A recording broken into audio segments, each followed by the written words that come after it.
Rambo was everywhere around the world. The film broke box office records. Interest in the character was such that my novelization was not only a New York Times bestseller, but was even serialized in newspapers such as the New York Post and the Boston Herald.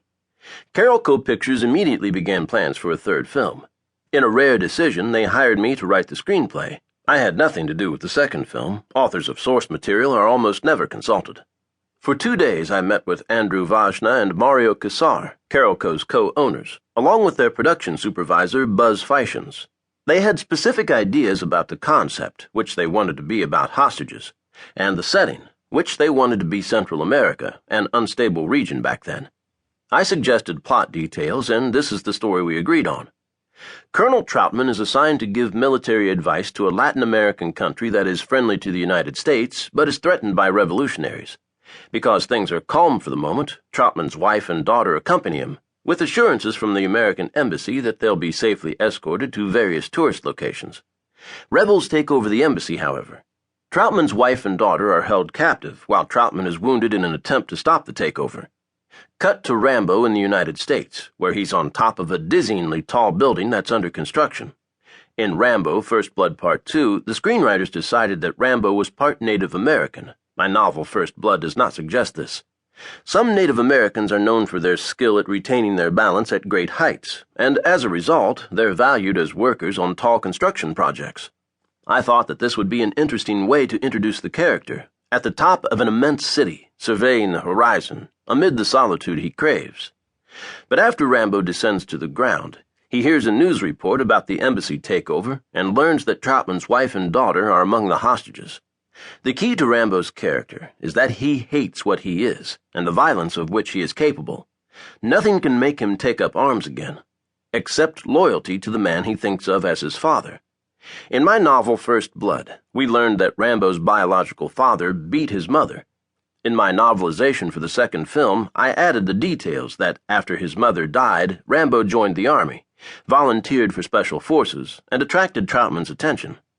Rambo and he developed an extremely complex relationship. Trautman is the father he wishes he had. The script then dramatized Rambo's determination to rescue Trautman's family.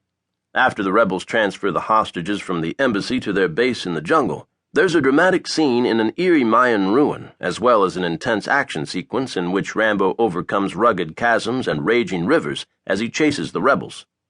For me, the main point of the script occurred in the climactic rescue when Trautman's wife shows that she is indeed the wife of a Special Forces colonel.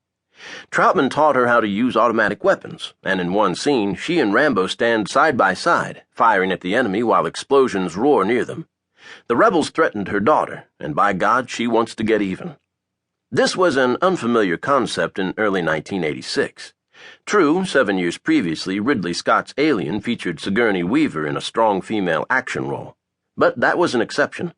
James Cameron's Aliens and Terminator 2 had not yet appeared, with heroines who demonstrated even stronger action skills. When the Rambo producers read my script, they had major doubts about showing a woman with a submachine gun. In particular, they worried about how the film would be received in Asian countries, where women have a traditional subservient role. Having delivered the script, I returned to a novel in progress, The League of Night and Fog. Time passed. A lot of it.